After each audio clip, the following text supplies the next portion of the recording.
next up, we got our favorite covers of the year. Again, you can go to htbvids.com, just click the little menu tab and click covers of the week, and then you can click 2017, 2018 to see what's currently a cover of the week and what was formerly a cover of the week.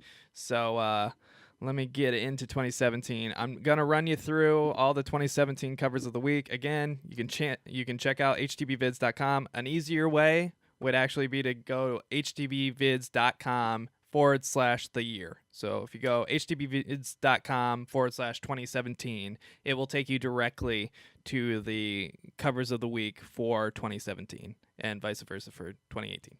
So starting from episode 1, we have Aquaman number 26, covered by Stepan Sajic, and the Art Germ variant of Astonishing X-Men number 1, covered by Stanley Lau. Next, for episode 2, we had The Punisher number 14 by Declan Shalvey, and our variant was Edge of the Venomverse number 3, Lim variant by Ron Lim. For episode 3, we had Jessica Jones number 11, covered by David Mack. And our variant was Justice League number 26, Paquette variant, covered by Yannick Paquette, who I believe won one of our covers last week for Batgirl and the Birds of Prey, I think. For episode 4, we had... I'm stupid. I didn't put the title on the website, so that I got to correct that. I think it was Astonishing X-Men. I don't remember what cover title. I'll write it here on the episode on YouTube. And that one was done by Mike Diodato Jr.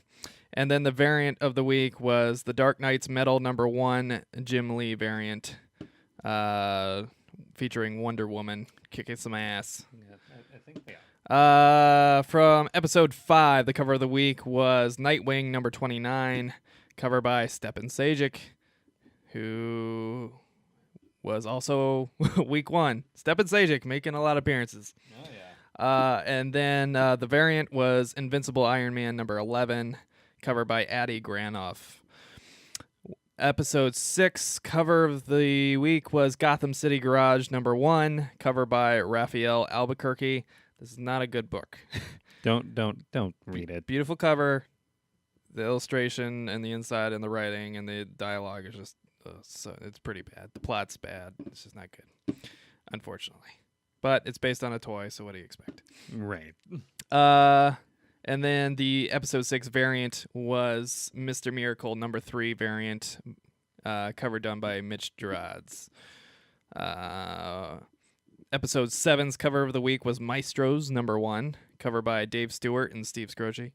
Episode 7 variant of the week was the Batwoman Cho variant from Michael Cho.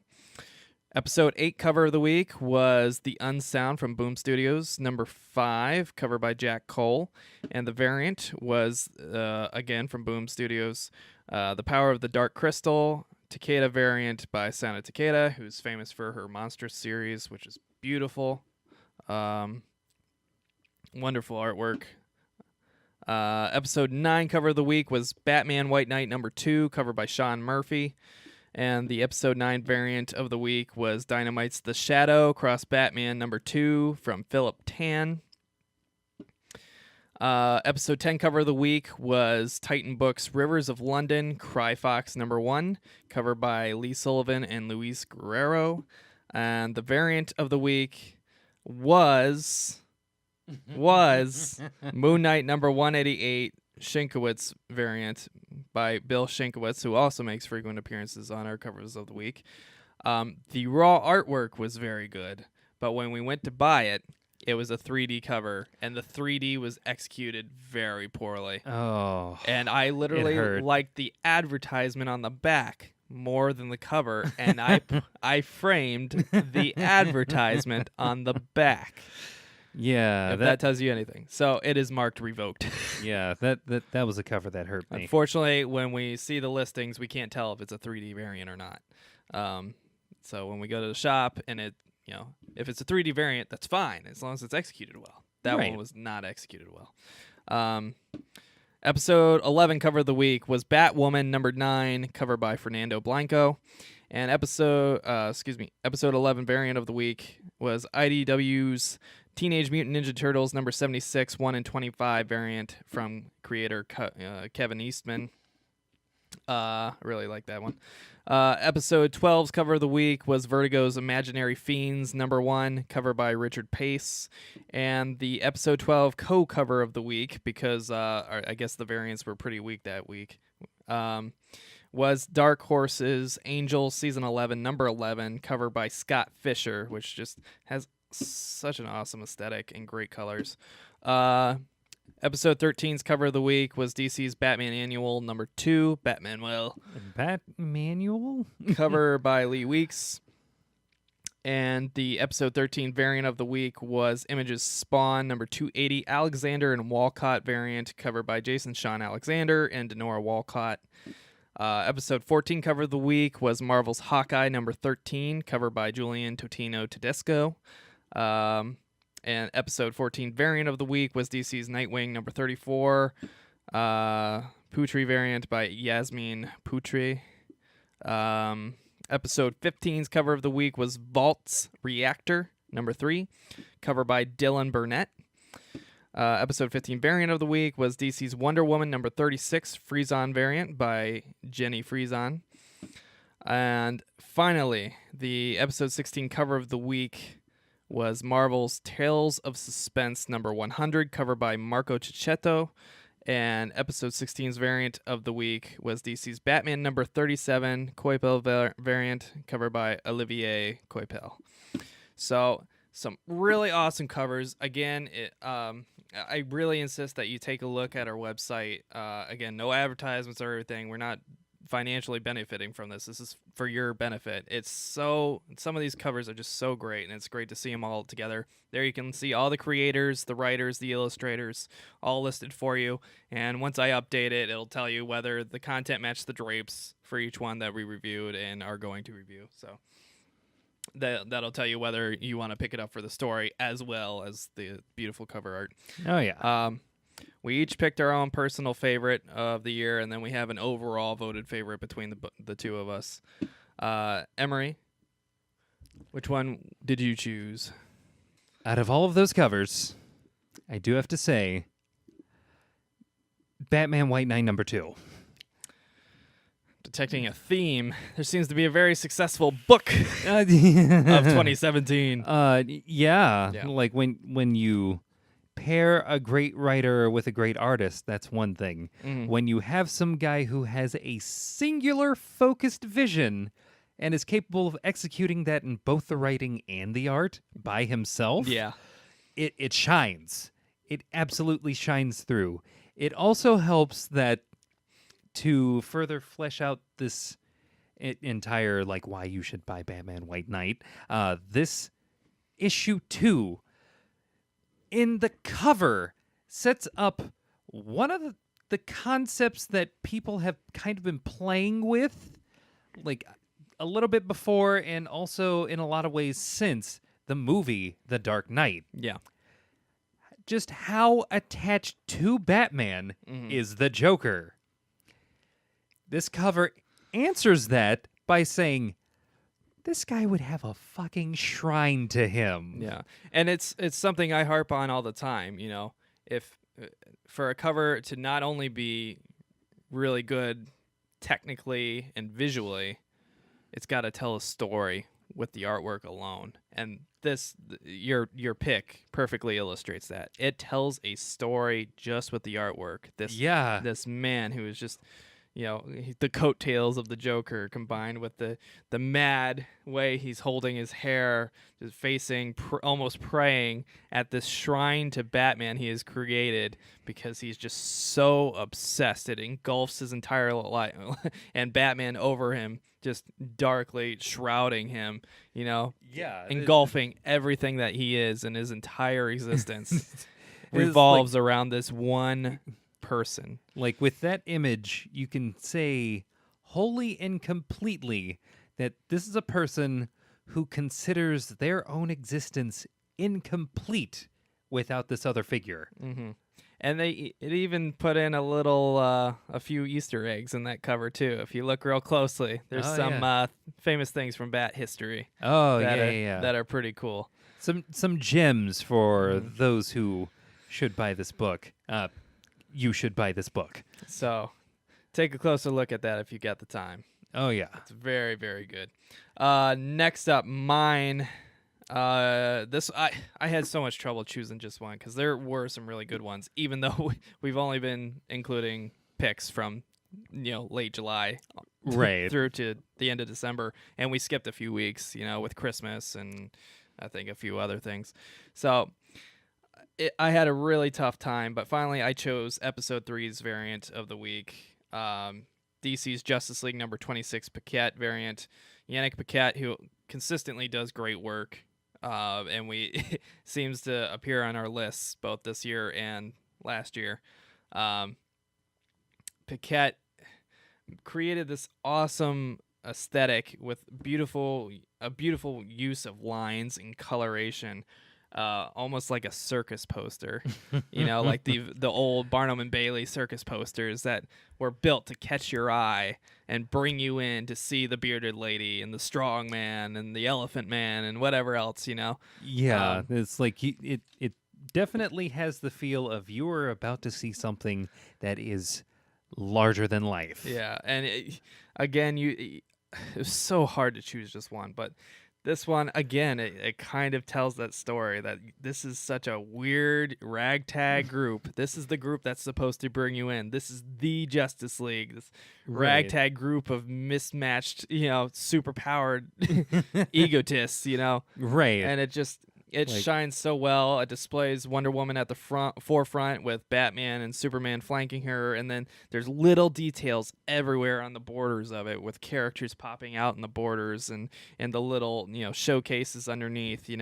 It's executed so well, and even the title is like placed perfectly within the artwork, and that's a thing I really admired about Spider-Man Renew Your Vows this year. Yeah. Is every cover, the title is hidden in the artwork. It's on a sign, it's on a billboard in the background. They're swinging past it. It's Yeah. not distracting from the artwork. It's adding to the artwork. Yeah, And it becomes a part of the artwork, Mhm. which is the perfect way to do that. And I love it. I love it. I love it. So that made my final decision. It was very tough, like I really liked that Angel cover and Angel cover is the kind really of good. noir Batman / Catwoman cover that was episode 16, and it just so many great covers.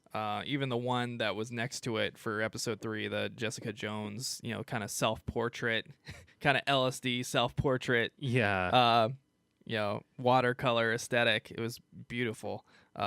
So big shout out to Yannick Paquette and all the other artists we mentioned. Please look at their work and pick these covers up because they are works of art. They're just beautiful. Yeah. And then our final overall pick went all the way back to week 1. Oh man. Our pilot episode of the relaunch. Aquaman number 26, cover by Stepan Sajic. This one featuring a very, very detailed Mera in full force using her powers. And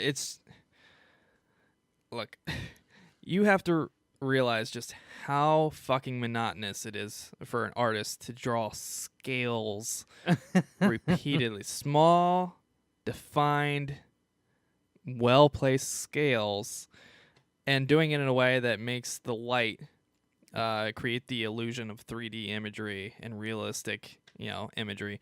And this one does it perfectly. And then you add the way he manipulated the light sourcing on the hair and on her outfit, and just all the swirling ocean around her. Everything is so technically proficient and professional, and just at a master level. I was going to call this a as a masterwork. As a penciler, it's just that takes so much dedication, and I have a lot of respect for all the artists that take on Aquaman and do it well. Yeah. Specifically in like a realistic fashion and not like a cartoony. I'll draw a few scales and it'll make the impression that there's scales everywhere. No. Yeah. Stepan Sajic actually went through the fucking effort to make this an epic piece of art. And again, there was so many great covers in 2017. It's hard to pick just one, but I think you'd agree that this is just so great. Yeah, there's something to this particular cover, which again is kind of ironic that this was episode 1. Yeah. There's something about this cover that popped in a way that I had to do a double take. Yeah. It's like It stands out it's so like of all the titles, 1, it's Aquaman. 2, it's a character that is drastically more powerful in quite a few ways, Mera. And 3, it's done in a way that is not only tasteful, but it's so articulate in its expression of the costume, the expression of her power, and it does it in a way that doesn't beat you over the head with it. right. It's not the cocky new age, hey, look at me, I'm so strong and powerful and perfect. right. No, it's She she looks is like- enforcing her will Like- as a character. It's like she looks like she is in the middle of attacking something. Yeah. In Yeah. the way that would it like I would be afraid. I would immediately be afraid of what looks like is going to be a very powerful like water blast of some kind. Because that's what it looks like. It looks like something on par with like 3D animation where she's charging up like a water-based Remember the- Hadouken, basically. You remember the end of Pirates of the Caribbean at World's End, where they're battling on their ships in the giant whirlpool? Yeah. That was Mara. Oh yeah, she's like I was busy attacking something else, and you guys have fun. But yeah, it's just an awesome cover. Beautiful artwork. It had to have been painstaking to fucking do all that. And it shines so brightly. No pun intended there. It just looks so great. Stepan Sajic, you fucking knocked it out of the park with this one. Oh my And god, yeah. You have earned the prestigious, nay life-changing award of comic cover of 2017. Yeah.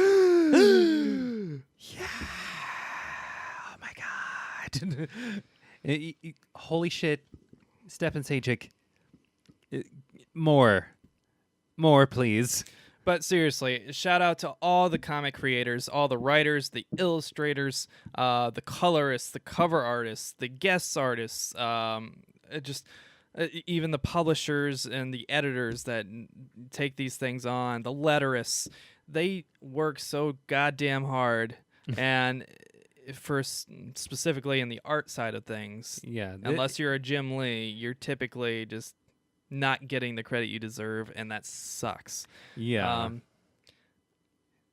But they put so much effort into this media that we love and adore and collect and frame, yeah. like it's priceless works of art, because they will be. yeah. I genuinely believe that some of these things will be priceless works of art. Yeah, these are not just timeless, but these are teams Mm-hmm. working on each individual issue Yeah. to make sure that we can have the opportunity to purchase it ourselves. Mm-hmm. So I really want to thank you all for all the hard work you do. And I hope to meet some of you in person at some kind of signing or something. Yeah. And personally, thank you for the great works of art and the great writing and the great stories that you've